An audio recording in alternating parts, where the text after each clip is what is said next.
सरकार यह है ना कि आपके एग्जाम के हिसाब से या किसी भी एग्जाम में, इवन भी बात करें हम लोग सिविल सर्विस का, बीपीएससी का, बिहार दरोगा का, सचिवालय का, यहाँ से बिहार पुलिस का भी लेटेस्ट जो वैकेंसी है यहाँ से मैक्सिमम क्वेश्चन आते हैं। तो थोड़ा सा बात करते हैं मौलिक अधिकार क्या है, क्योंकि भारत में रह रहे हैं आप, तो मौलिक अधिकार के बारे में आपको जानना अवश्य जरूरी होगा। जैसा कि हम जानते हैं कि मौलिक अधिकार जब भारत का संविधान बन रहा था उस समय हमारे संविधान में अनेकों स्रोत लिए गए हैं, अनेक सोर्स लिए गए हैं। We have borrow from USA. USA का मतलब होता है यूनाइटेड स्टेट ऑफ अमेरिका। आपके एग्जाम में सबसे पहला क्वेश्चन आता है कि मौलिक अधिकार किस देश से लिया गया है, तो आपका बेहतरीन आंसर जो होगा संयुक्त राज्य अमेरिका होगा। या आप अपने आंसर शीट में जब भी आप कन्वेंशनल क्वेश्चन लिखेंगे उसमें लिखेंगे मौलिक अधिकार संयुक्त राज्य अमेरिका से लिया गया है, यानी इसको शॉर्ट टर्म में यूएसए लिखेंगे। आपसे अगला जो क्वेश्चन नेक्स्ट आने वाला है कि मौलिक अधिकार होता क्या है, मौलिक अधिकार है क्या, या संविधान के किस भाग में इसकी बात की गई है। तो भारत के संविधान में भाग 3 में मौलिक अधिकार की बात की गई है और अनुच्छेद 12 से 35 के बीच में बात की गई है। तीसरा का बात करते हैं भाग 3 को एक और अलग क्वेश्चन ही जनरेट होता है कि भारत का अधिकार पत्र किसे कहा जाता है। भारत का कौन सा भारतीय संविधान का वह भाग है जिसे अधिकार पत्र कहते हैं, भारत का अधिकार पत्र।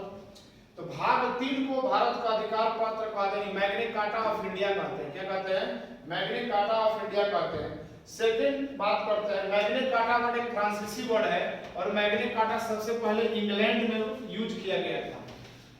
इसके बाद में कहा गया कि मौलिक अधिकार में क्या संशोधन किया जा सकता है। बिल्कुल संशोधन किया जा सकता है। यदि देश के अंदर कोई आपत्तिजनक स्थिति पैदा हो जाए तो नेशनल इमरजेंसी आर्टिकल 352 को छोड़कर, आर्टिकल 352 के अनुच्छेद 352 को छोड़कर व्यक्ति के जीवन और व्यक्तित्व स्वतंत्रता के अधिकार को छोड़कर बाकी सारे चीज को स्थगित किया जाएगा, छोड़ दिया जाएगा।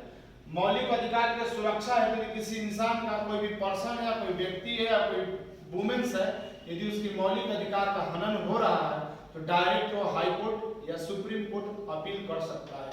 यदि किसी पर्सन या कोई व्यक्ति का मौलिक अधिकार को प्रॉब्लम हो रहा है तो हाई कोर्ट में अपील करेगा तो अनुच्छेद 226 से, हाई कोर्ट में अपील करेगा तो क्या करेगा अनुच्छेद 226, अनुच्छेद 226, जबकि सुप्रीम कोर्ट में इसको अलाउ है अनुच्छेद 300, सुप्रीम कोर्ट में 32 के अनुसार।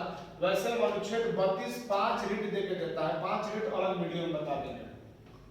जब हमारा भारत का संविधान बना था तो उस समय टोटल 7 मौलिक अधिकार हुआ करते थे, लेकिन कोई कारणवश गवर्नमेंट को बहुत सारा प्रॉब्लम हुआ, इसलिए उन्होंने 7वां जो होता है ना, राइट टू प्रॉपर्टी, जो आपका धन है यानी संपत्ति के अधिकार को हटा दिया गया। ये एग्जाम में क्वेश्चन आता है कि संपत्ति का अधिकार कौन से संविधान संशोधन के तहत किया गया है। आपका बेहतरीन आंसर होगा संपत्ति का अधिकार 44वें संविधान संशोधन। कई बार एग्जाम में ये क्वेश्चन है कि 44वां संविधान संशोधन कब हुआ, तो आपको आंसर देना 1978। और 44वां संविधान संशोधन में हुआ क्या है, तो 44वां संविधान संशोधन में संपत्ति के अधिकार को हटा दिया गया है। और जो संपत्ति का अधिकार हटाया गया है, संपत्ति का अधिकार यदि आज भारत सरकार को रोड बनाना है, ट्रक बनाना है, रेलवे लाइन निकालना है, यदि आपके उस एरिया में जमीन आता है तो भारत सरकार उसको अधिग्रहण कर लेगा और अधिग्रहण के बाद में क्या होता है, उस जमीन के बदले आपको पैसा देके वहां से सड़क या कुछ भी चीज सरकारी योजना पारित कर सकता है। यहाँ को राइट टू प्रॉपर्टी को हटा दिया गया और संविधान के भाग 12 में, संविधान के भाग 12 में अनुच्छेद 300 क के अनुसार, अनुच्छेद 300 क के अनुसार बोला गया कि संपत्ति का अधिकार आपका कानूनी अधिकार है। क्वेश्चन कई बार एग्जाम में पूछा गया है कि संपत्ति का अधिकार क्या है, तो आप कह सकते हैं संपत्ति का अधिकार एक कानूनी अधिकार है, आपका लीगल राइट है। अनुच्छेद 300 क में जोड़ा गया है, भाग 12 में जोड़ा गया है। याद रखना है, बहुत बार मोस्ट यूपीएससी क्वेश्चन को पूछा है। लेकिन ये बात हमारे दिमाग में कब चल गई कि हमको अधिकार चाहिए।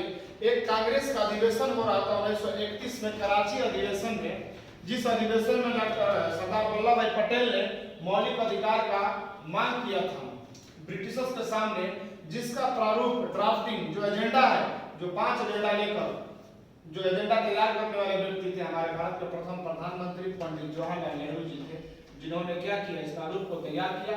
ये एग्जाम में क्वेश्चन आता है 1931 का कांग्रेस का कराची अधिवेशन, या पूछता है कि 1931 का अधिवेशन कहाँ हुआ था, तो आंसर होगा कराची अधिवेशन।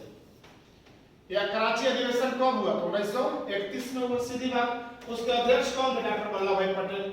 अच्छा, इसने घोषणा पत्र में क्या किया? तो मौलिक अधिकार मांगा। घोषणा पत्र में क्या किया? मौलिक अधिकार मांगा। इस प्रारूप को किसने तैयार किया?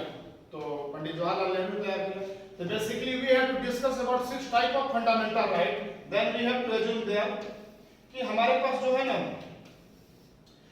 अभी मौलिक अधिकार जो है सामने है आपके पास। कि कौन सा मौलिक अधिकार? सबसे पहला होता है समता यानी समानता का अधिकार, अनुच्छेद 14 से 18। दूसरा होता है स्वतंत्रता का अधिकार, 19 से 22। तीसरा होता है शोषण के विरुद्ध अधिकार, अनुच्छेद 23 से 24। धार्मिक स्वतंत्रता, धर्म के नाम पर 25 से 28। सांस्कृतिक एवं शिक्षा का अधिकार 29 से 30। संवैधानिक उपचार यानी आत्मा 32 होता है। इसके बारे में और कुछ एक्सप्लेनेशन हम नेक्स्ट वीडियो में करेंगे। आप बहुत अच्छा से मेहनत करें, बहुत बढ़िया से मेहनत करें। All the best.